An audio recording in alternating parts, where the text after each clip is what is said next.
Quand tu penses à l'Égypte, tu penses à quoi? Les pyramides, Toutankhamon et peut-être le Nil. Mais est-ce que tu as déjà entendu parler du Sinaï? Sur le papier, c'est une zone rouge, une des régions les plus sensibles du globe. Un territoire interdit aux voyageurs selon les cartes officielles. Entre la menace qui plane au nord et la surveillance étouffante du sud, j'ai choisi la voie la plus incertaine. L'autostop et le sac à dos. Mon objectif, c'est de traverser cette région en autostop pour rencontrer les locaux, découvrir cette région et m'enfoncer au cœur du désert pour pouvoir bivouaquer dans les montagnes isolées du Sinaï. C'est un projet plutôt ambitieux dans une région bien contrôlée, et vu que je m'étais fait sortir du véhicule la dernière fois, la mission risque d'être un peu compliquée. Donc suis-moi alors que j'essaie de naviguer les systèmes de sécurité mis en place dans cette région inconnue.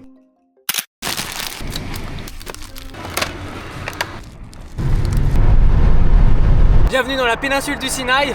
Enfin bon, proche d'une autoroute dans la péninsule du Sinaï, à l'extrémité de la ville où j'étais avant. On va essayer de faire du stop, j'ai une tente avec moi dans mon sac, donc on va essayer de faire du camping aussi. Il me reste plus que quelques jours sur mon visa en Égypte, donc partons explorer cette région qui est un peu plus reculée et qui n'est pas vraiment connue en Égypte, et surtout qui n'est pas vraiment connue au monde. Let's go!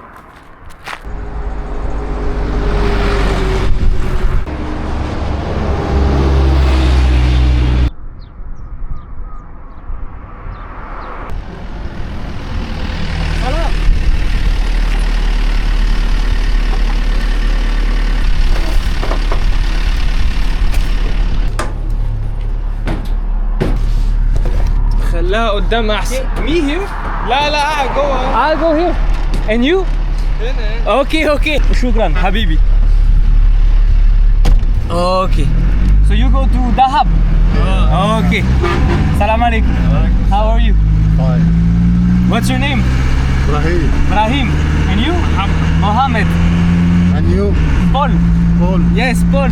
Alhamdulillah. Where are you from? I'm from France. Right. From France, yes. Shukran Habibi. Ok les gars, on a trouvé un transport pour aller vers Dahab qui est un peu plus au nord de là où j'étais actuellement. Mais c'est pas le transport qu'il me faudra pour arriver à Sainte-Catherine. Sainte-Catherine c'est un peu plus loin. Ok, shukran Habib. Malheureusement j'ai comme l'impression qu'on arrive à un checkpoint de police. Donc on va voir comment ça se passe, je vais poser la caméra. Et on a fait 2 km. Let's go. France. France? Yes.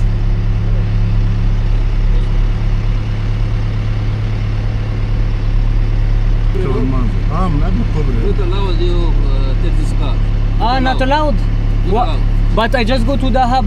No. Can you read this please? هو عامل تجربة زي معايشة كده. This car permission not for tourists. Ah, yes, but it's okay. You not Egyptian. You tourist. But it's 50 kilometers. 50. 50 kilometers. Where you go? I go Dahab. Dahab. Yes. Yeah, no. Dahab 80 kilometers. Yes. But I need to go out. Yeah. Wait. Okay. ليه؟ لا أنا نزله هنا. أنا لقيت واقف على الطريق متساوي. شو؟ ماشي. شكرا. Très important d'avoir ça. كده أنا واصل ده.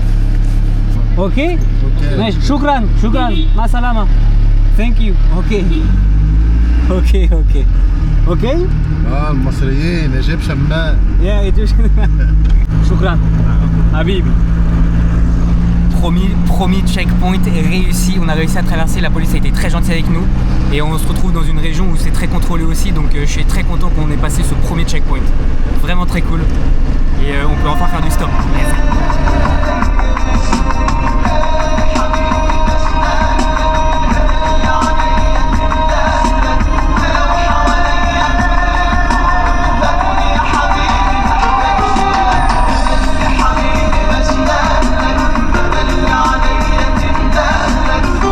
Deuxième contrôle de police. J'espère que ça va bien se passer. المرة الجاية أعمل حسابي على 3000. شكرا.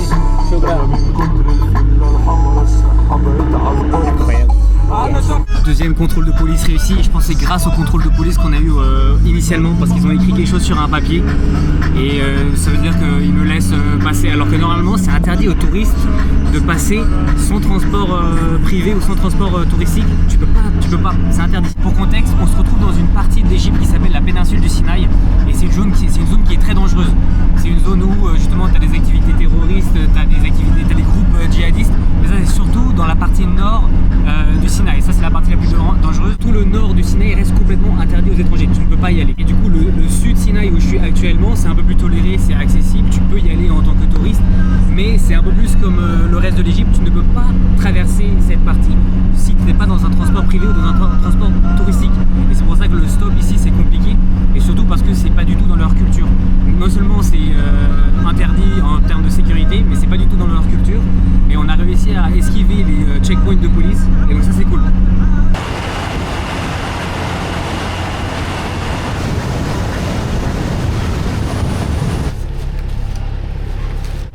Hop là. Shukran. Brahim, shukran. Mohamed, shukran Habibi. Bye bye. Masalama. Derrière moi, il y a Dahab, là où nos amis Brahim et Mohamed allaient. Et devant moi, vers là où je me dirige, c'est vers Sainte-Catherine. Sauf que comme vous pouvez le voir, c'est un énorme contrôle de police partout. Et j'ai dû descendre parce que de toute manière, je prenais pas le même chemin qu'eux. Et de toute façon j'allais descendre parce que c'était un contrôle de police. J'essaye de m'éloigner le plus possible du contrôle de police pour essayer de faire du stop, comme ça ils me voient pas et c'est un peu plus tranquille.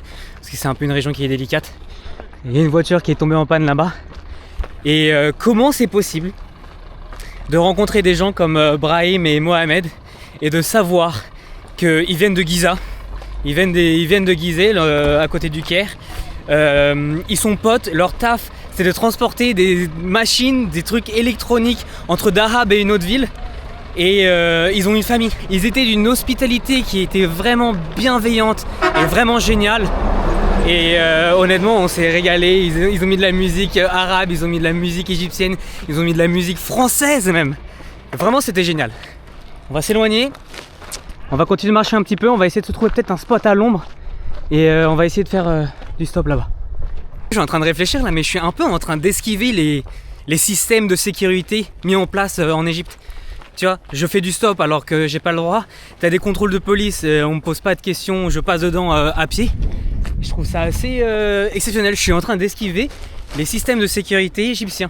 Et les touristes doivent prendre obligatoirement des transports touristiques, des transports privés pour pouvoir se déplacer dans toute l'Égypte. Et ça c'est assez intéressant. Et ça vient un peu à l'encontre de nos missions d'autostop, de faire du camping et tout ça dans ce pays. Ce qui est un peu dommage, ce qui rend l'aventure un peu plus compliquée. Le problème c'est qu'on est dans un désert, il fait ultra chaud même si on est en hiver. Et on est que entouré par des montagnes, donc t'as pas forcément beaucoup d'ombre. Et c'est pas idéal quand t'es hyper blanc, que t'as pas de crème solaire et que tu sais que tu vas cramer. En tout cas j'ai trouvé un petit spot pour essayer de faire du stop. Je suis en train de voyager avec ce petit papier avec moi. Bon, il est pas dans du plastique, mais c'est mieux de l'avoir dans du plastique.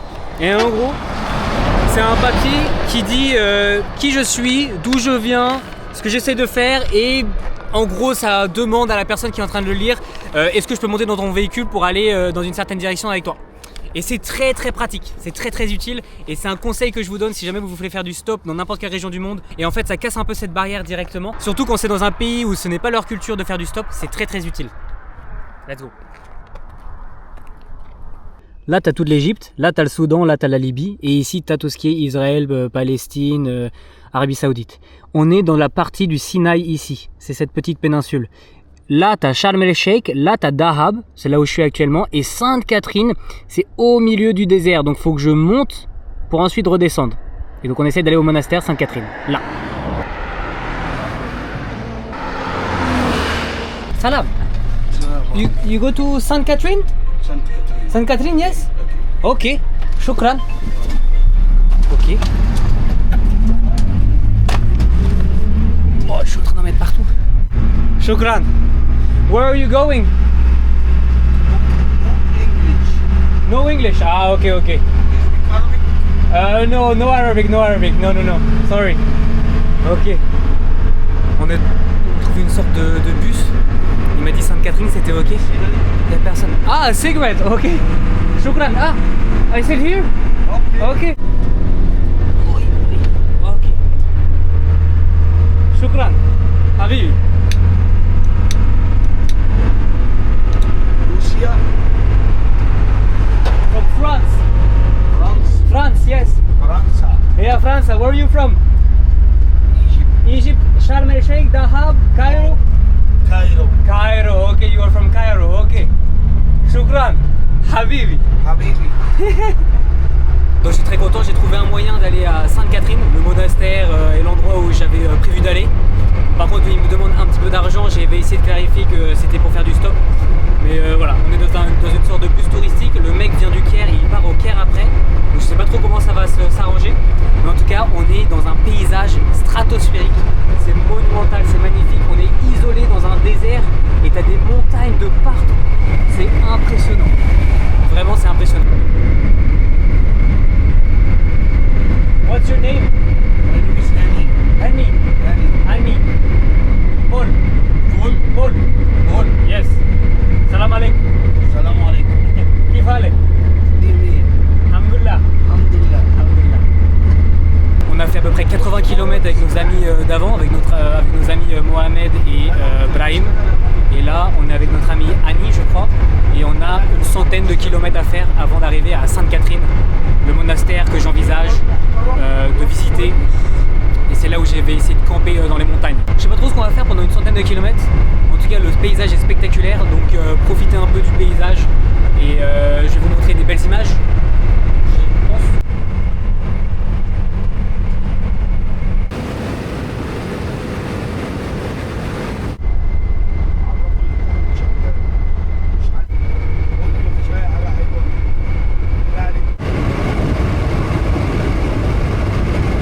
Je sais pas si vous pouvez voir sur la caméra, mais là-bas, il y avait un poste de police.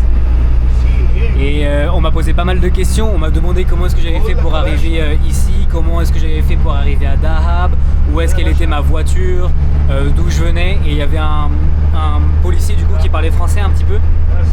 On a parlé un petit peu en français et ils ont absolument rien compris à ce que j'essayais de faire.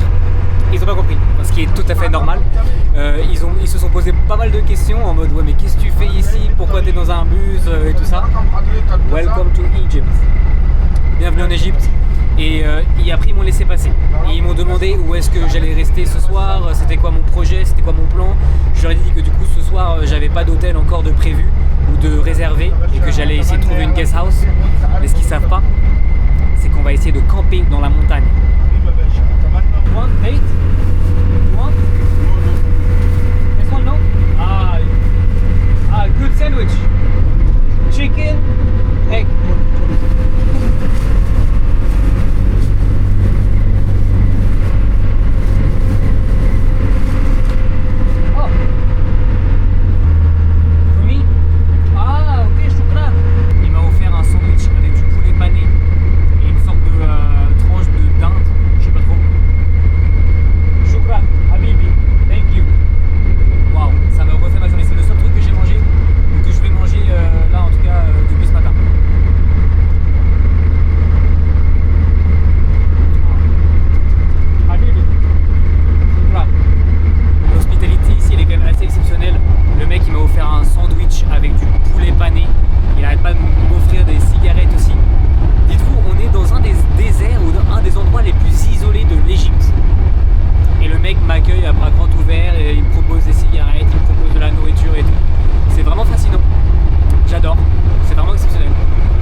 Shukran Habibi, bye bye, masalama. Ok, on a dû se séparer de notre ami, il nous a déposé à une station-service, je pense pas avoir le droit de filmer ici malheureusement. Et faut que je pose la caméra, il m'a dit de pas filmer et de poser la caméra. Apparemment il y a un checkpoint de police donc on va faire gaffe. Et on va essayer de marcher vers Sainte-Catherine. Je pense que c'est à quelques kilomètres. Et puis on sera enfin arrivé. Le mec a été génial. Il nous a déposé ici, station de service. Bon malheureusement j'ai 10 km à marcher, j'ai un peu la flemme. J'ai trouvé un petit taxi avec qui on va y aller. This one, okay? En fait tous les bus sont obligés de s'arrêter là derrière moi. Ce qui est un peu dommage parce que je voulais essayer de faire du stop pour y aller. Mais bon, on a trouvé un petit taxi. Et ça va être notre moyen de transport pour arriver dans le site de Sainte-Catherine et tout. Donc voilà, ça va être super. Là les amis, on a un petit aperçu des maisons bédouins. En fait ici, le Sinaï, enfin à côté du mont Sinaï, tu as une forte présence de bédouins. Et le monsieur qui est avec nous, en fait c'est un bédouin. Et les bédouins ce sont des nomades arabes. Et ici tu as une forte communauté de bédouins. Et je trouve ça magnifique, c'est notre première expérience où on voit des bédouins et tout. Donc c'est très très cool. You have 7 tribes in Sainte-Catherine, but here try Jbaliya here. Ah, 7 tribes. Here from Sainte-Catherine Jbaliya. Ok. But very big زينة جبالية. And you have your own language? يعرف because I speak a language all Arabic. Yeah, okay. Yeah. Ok, shukran. Donc d'après ce que je viens de comprendre, la tribu en fait bédouin qui est d'ici, ce sont les Jbeliya et c'est... Ah, no picture, ok. Et en fait c'est le peuple des montagnes. Ils ont été envoyés ici pour pouvoir protéger le monastère qu'on va aller voir tout à l'heure. Et du coup ils vivent ici, c'est une tribu très locale, c'est une communauté qui vit dans les montagnes et qui protège le monastère. C'est assez fantastique, j'adore. Et on est bientôt arrivé. Ce que vous voyez derrière moi là, c'est le monastère Sainte-Catherine. C'est un des plus anciens monastères chrétiens orthodoxes qui est toujours d'activité. Et il est situé au pied du mont Sainte-Catherine, qui doit être une montagne qui est juste derrière. Et il est construit là où Moïse aurait reçu les 10 commandements. Et apparemment c'est un énorme lieu de pèlerinage. C'est absolument magnifique, le setting est incroyable. T'as des petits chameaux par ici. Et t'as plein de bédouins dans les montagnes. C'est génial. C'est très très calme, ça fait du bien d'être dans la nature. Et le monastère il est absolument magnifique. Waouh. Je suis venu ici parce que j'ai envie de camper dans les montagnes. Et j'ai entendu dire que c'était possible de camper. T'as des chemins, t'as des anciens chemins de bédouins, t'as des anciens chemins genre de chèvres et de dromadaires ou de chameaux qui montent dans les montagnes qu'on peut emprunter. Sauf qu'aujourd'hui en fait c'est une zone qui est protégée pour plein de raisons. Et en fait il est apparemment nécessaire d'avoir un guide bédouin avec nous. Et mon chauffeur de taxi, il m'a dit que c'était obligatoire parce que tu as plein de gens qui s'étaient perdus dans les montagnes. Moi je suis venu ici pour faire de l'isolement, des trucs en solitaire. J'ai envie d'être en autonomie. J'ai plein... Oh là là, je vous ai tombé, désolé. J'ai plein de provisions dans mon sac à dos. J'ai fait des courses ce matin comme vous avez pu le voir dans la vidéo. Et voilà, mon but c'est d'être isolé, c'est de faire du camping dans les montagnes. Le truc c'est qu'il faut que je passe en fait les bédouins, il faut que j'essaye de les soudoyer, c'est ça le mot, soudoyer, pour pouvoir essayer de passer tranquillement.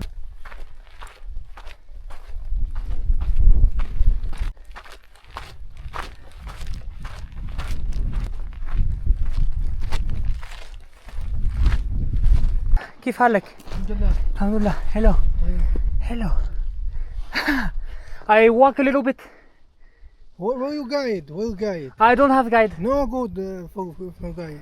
Je suis allé me renseigner auprès du bédouin et en fait, je pense pas du tout que c'est par rapport à des croyances ou à leur religion ou la terre qui leur appartient.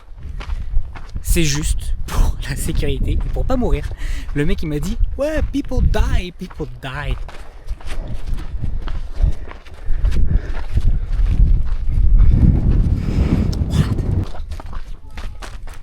Ça c'est le walk of shame, brother. Je me suis fait stopper et questionner par un bédouin normal et il m'a dit que c'était pas autorisé pour la sécurité. Honnêtement, c'est dingue. On est complètement assisté partout en Égypte.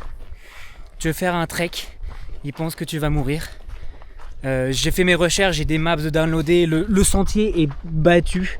J'ai ma tente, j'ai mon truc.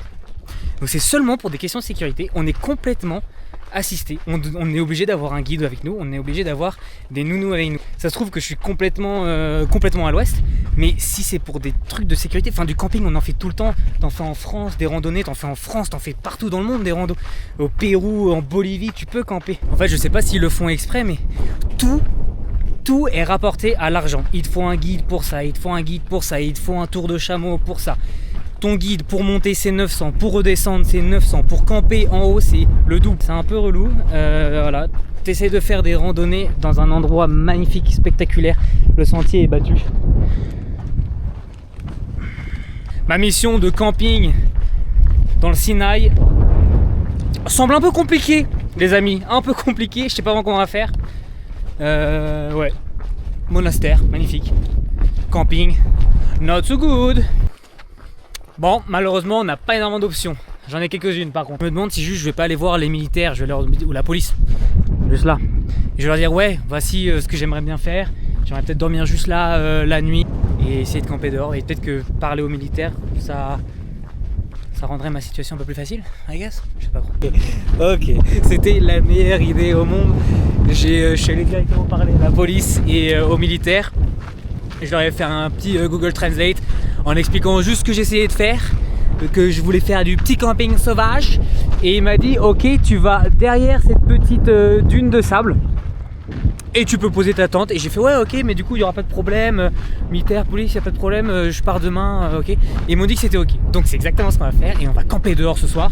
C'est une bonne idée. Si jamais vous êtes en Égypte, allez voir la police, allez voir les militaires avec votre meilleur sourire et tout se passera bien. C'est parfait. Wow.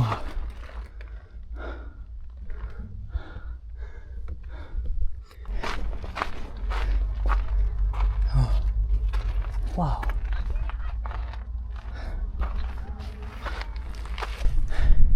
Je dois avoir une demi-heure avant que le soleil se couche et avant qu'il fasse nuit. Et donc là, je suis sur un petit sentier. Je sais pas du tout où il m'amène. Et je suis en train de chercher un endroit plat où poser ma tente. Je pense avoir trouvé un spot plutôt correct. Il n'y a personne ici. Je suis à l'extrémité de la ville, isolé dans les montagnes. J'ai trouvé un endroit plat. Et ça, c'est la vue à laquelle on a le droit. C'est magnifique. C'est absolument merveilleux. Waouh. Je pense qu'on va poser la tente ici. Juste pour la nuit. Et demain, on partira. C'est incroyable.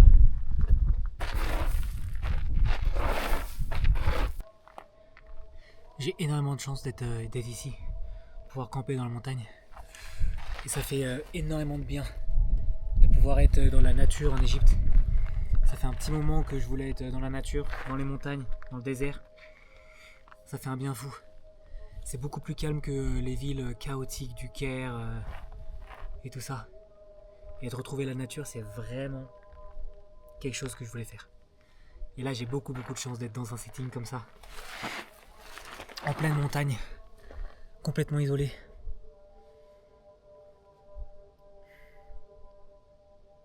On a eu une journée incroyable. On a fait des rencontres géniales. On a été accueillis à bras grands ouverts. On a eu beaucoup de chance avec la police et les militaires. Et on a trouvé un spot merveilleux.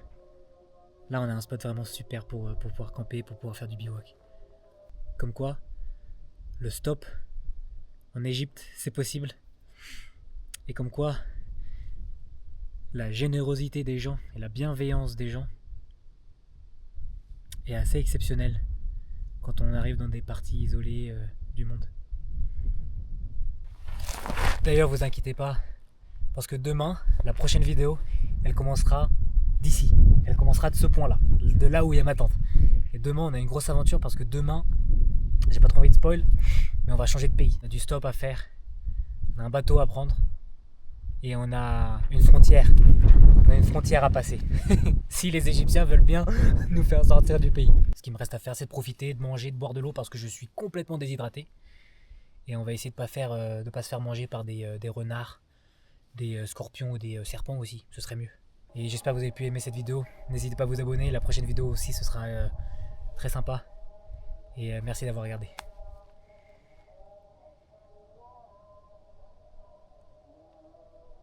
Alors je peux confirmer que c'est absolument génial de camper dans les montagnes isolées du Sinaï en Égypte.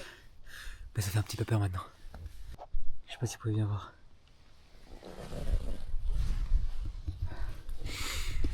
On voit rien, je suis complètement isolé. Ça fait peur. Oh.